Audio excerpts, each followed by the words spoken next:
Bienvenue dans cette nouvelle vidéo. Alors on va attaquer directement avec la grosse nouvelle crypto du jour qui est l'entreprise Ripple. Vous savez, Ripple c'est une entreprise crypto qui est là depuis très longtemps et qui est sous un procès qui lui a été fait par la SEC. La SEC c'est le gendarme de la bourse aux États-Unis. Et la SEC fait un procès à Ripple pour dire que la crypto-monnaie de Ripple est un actif financier qui doit être régulé exactement comme une action en bourse et que Ripple aurait dû se soumettre à de la régulation très stricte. Et en fait, ce procès dure parce que Ripple refuse cette qualification de la SEC en disant non, notre crypto-monnaie n'est pas une action en bourse, notre crypto-monnaie représente un nouveau système financier, un nouveau système de virement interbancaire. En fait, l'idée de Ripple, c'est d'avoir émis une crypto-monnaie qui s'appelle XRP.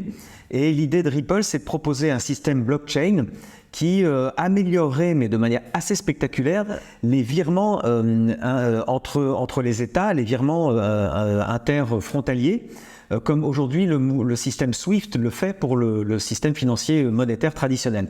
Et donc, c'est une véritable percée technologique que Ripple propose. Et c'est bien ça qui embête littéralement le gendarme de la bourse aux États-Unis. Et regardez le titre carrément du Wall Street Journal. Donc là, on est vraiment dans de la presse mainstream américaine qui représente les intérêts de la finance.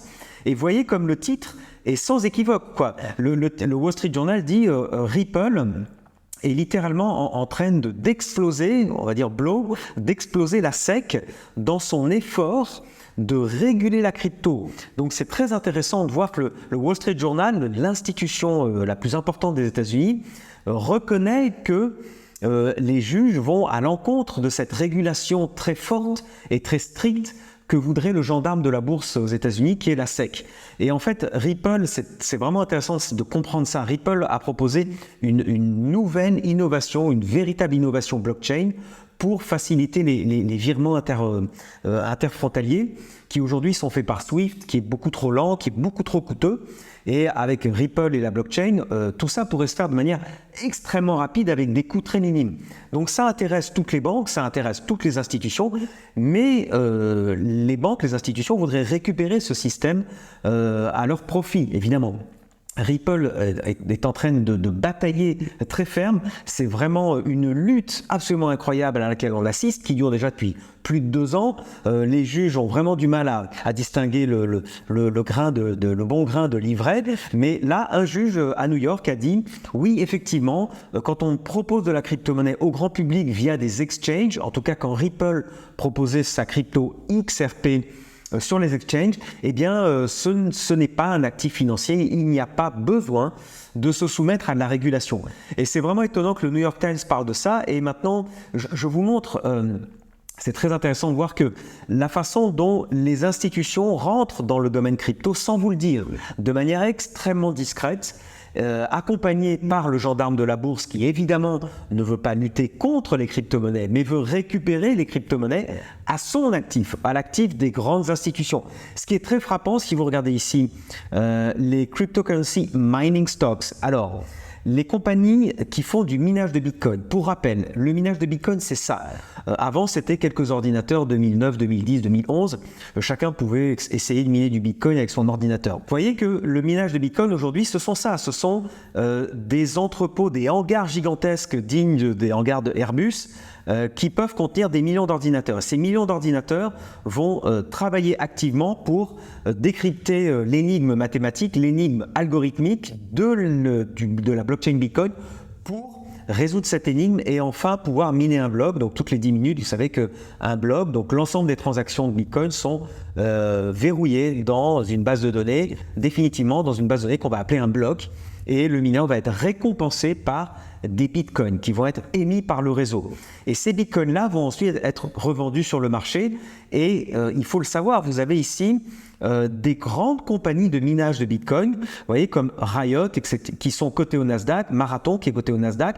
Toutes ces entreprises représentent des minières de bitcoin, comme on dit. Alors vous savez que le minage s'est inspiré comme de l'or, hein, c'est un parallèle à faire avec l'extraction d'or, hein, les mineurs qui vont extraire l'or de la terre. Et bien là, ces entreprises-là vont extraire des bitcoins du code Bitcoin qui a été créé, comme vous le savez, en 2008 par un certain Satoshi Nakamoto. Alors ces minières de bitcoin, elles sont cotées en bourse, aussi bien au Nasdaq aux États-Unis que sur la bourse canadienne ou d'autres bourses. Et ce qui est encore plus intéressant, je vous montre ici, si on prend par exemple Marathon Digital Holdings, qui est une grande entreprise de minage de Bitcoin, vous voyez qui est coté ici au Nasdaq avec le ticker MARA, donc vous pouvez tout à fait acheter d'ailleurs ces entreprises qui minent du Bitcoin, qui évidemment, plus le Bitcoin monte, plus l'entreprise monte. Et en général, ces entreprises de minage de Bitcoin montent beaucoup plus vite que le cours du Bitcoin. Donc il y a vraiment, en termes d'investissement, c'est vraiment très intéressant.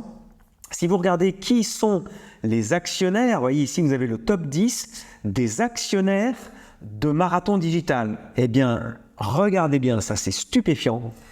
10% du capital appartient à Vanguard Group. Vanguard, c'est un des plus gros fonds d'investissement. Presque 5% appartient à BlackRock, le fameux BlackRock dont je vous parle tout le temps, qui est le plus grand fonds d'investissement du monde, qui propose un ETF Bitcoin. Vous avez 2% Fund Management. Vous avez au capital Goldman Sachs, une des plus grandes banques américaines, Barclays. Vous avez Invesco Capital Management, etc., etc., etc. Donc, ne croyez pas à ce qu'on vous raconte. Vous voyez que discrètement, les grands fonds d'investissement américains prennent possession, prennent du terrain, investissent le Bitcoin, investissent les crypto-monnaies. Alors que la presse va vous dire encore aujourd'hui que c'est dangereux, que c'est risqué, que c'est la mafia, que ça détruit la planète, etc., que c'est pour les terroristes. Vous voyez comme on vous manipule pour que, en sous-main, de manière discrète, mais totalement libre, puisque cette information, elle est sur Internet, Simplement, il faut un peu le savoir, il faut être un petit peu aiguillé. C'est ce que j'essaie de faire régulièrement dans ces vidéos. Donc, allez voir, intéressez-vous à ça. Ces entreprises-là, ces grands fonds d'investissement rentrent dans la crypto-monnaie sans vous le dire. Ils veulent leur part du gâteau. Et ici, aussi intéressant, il est intéressant de comprendre que qui possède aujourd'hui le plus grand nombre de Bitcoin. Si vous regardez les public companies qui own Bitcoin, c'est-à-dire les entreprises cotées en bourse qui possèdent du Bitcoin, la première et la plus connue, elle s'appelle MicroStrategy. Pourquoi? Parce que c'est le fameux Michael Saylor. MicroStrategy, c'est dirigé par Michael Saylor, qui est une vieille entreprise d'informatique qui est en train de péricliter et qui s'est mis à acheter du Bitcoin il y a quelques années. Ils en ont 152 000 Bitcoins pour une valeur de plus de 4 milliards de dollars. On retrouve Marathon en numéro 2, qui est une entreprise de minage de Bitcoin qui possède plus de 12 000 Bitcoin. Ensuite, vous avez Tesla. Effectivement, on a oublié que Tesla possédait plus de 10 000 Bitcoin.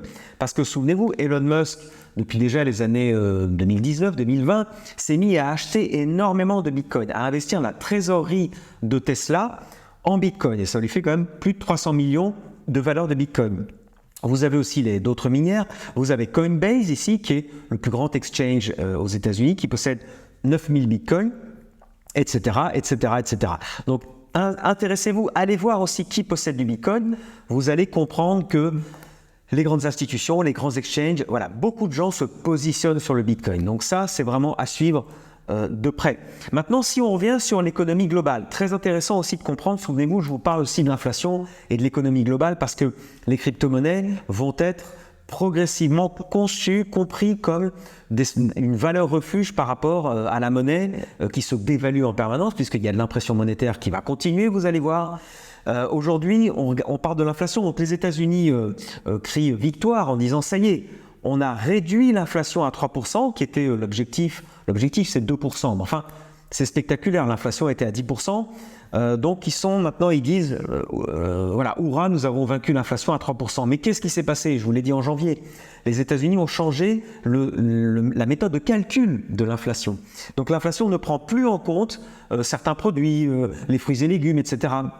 Tout a été changé pour vous montrer en façade un taux d'inflation à 3%. Et ici, l'ironie du sort, c'est que la photo qui a été choisie par ce journal, qui est quand même le Guardian, qui est un des plus grands journaux en Angleterre, il y a des fruits et des légumes. Et en fait, on sait aujourd'hui que les fruits et légumes sont encore à 15 à 17% d'inflation. Donc ça ne résout absolument pas les problèmes. Les consommateurs savent très bien qu'il y a énormément d'inflation en permanence, mais vous voyez, l'Amérique et les grands États, vous verrez l'Union européenne très prochainement, vont vous afficher des taux d'inflation corrects. Pourquoi? Pour ensuite redémarrer l'impression monétaire. Imprimer toujours plus de billets. Pourquoi? Pour rembourser les dettes qui deviennent abyssales. Donc c'est une espèce de spirale sans fin. Je vous en reparlerai. Il y a évidemment Derrière ça, des idées de lancer des monnaies numériques de banque centrale, donc c'est-à-dire des euros crypto, des dollars crypto, qui viendraient remplacer progressivement le système fiduciaire traditionnel qui, lui, est en perdition complète. Donc ça, c'est vraiment intéressant à suivre. Voyez, comme je vous ai trouvé un article dans Capital, le grand journal français, les défaillances d'entreprises repartent à la hausse, mais de manière sévère. On est à 30-40% de défaillances d'entreprises en plus. Pourquoi les entreprises ferment boutique, déposent le bilan? Parce que deux choses, d'abord la désorganisation des confinements successifs et puis la hausse de l'énergie. La hausse de l'énergie, l'électricité a fait x4, x5, x6 pour certaines usines qui là ne peuvent plus faire face. Je vous ai fait une vidéo la dernière fois qui explique que les entreprises allemandes, la moitié des entreprises allemandes veulent quitter le territoire européen pour s'installer là où l'énergie est la moins chère. Aujourd'hui, en Occident, qui propose l'énergie la moins chère du monde? Ce sont les États-Unis d'Amérique, évidemment, qui en plus envoient des émissaires dans toute l'Europe, rencontrer tous les entrepreneurs pour leur dire « Venez chez nous, l'électricité n'est pas chère ». Donc ça, c'est le petit tour d'horizon que je voulais vous faire sur l'actu. On va finir cette vidéo sur un protocole de finance décentralisée. Vous savez que j'affectionne ça, que je donne des formations. Et j'ai beaucoup de questions sur cette finance décentralisée qui permettrait à tous les individus d'abord de se débancariser. En tout cas, pour une petite partie de votre épargne, vous pourriez quitter les banques vers un système décentralisé que propose la crypto-monnaie et la finance décentralisée. Ici, je vous montre Uniswap qui est le protocole le plus célèbre en décentralisation qui vous permet d'acheter de la crypto-monnaie sans passer par un exchange, c'est-à-dire sans envoyer de l'argent à Coinbase, à Binance ou à des exchanges comme ça. Donc vous allez sur Uniswap ici, vous connectez votre wallet. Vous voyez, si je fais Connect Wallet ici, en fait c'est MetaMask Wallet parce que Uniswap a lui-même son wallet. Je tape mon mot de passe de mon wallet MetaMask. Et automatiquement, Uniswap va détecter les cryptoactifs que je possède dans ce wallet. Et ensuite, va me proposer d'acheter directement de la crypto-monnaie avec, par exemple, les Ethers que j'ai dans mon wallet. Donc ici, il a reconnu mon adresse publique et il a reconnu, par exemple, ici que j'avais des Ethers.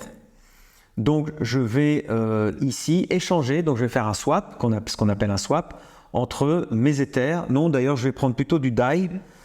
J'ai du DAI qui est un stablecoin. Je vais mettre 56 $ de DAI et je vais acheter un autre jeton, donc une autre crypto, par exemple du AAV, effectivement. Donc ici, il calcule le prix que je vais pouvoir obtenir avec 56 $ de DAI, qui est un stablecoin. Vous voyez que ça rame un petit peu parce que c'est ma connexion qui est pas bonne en ce moment.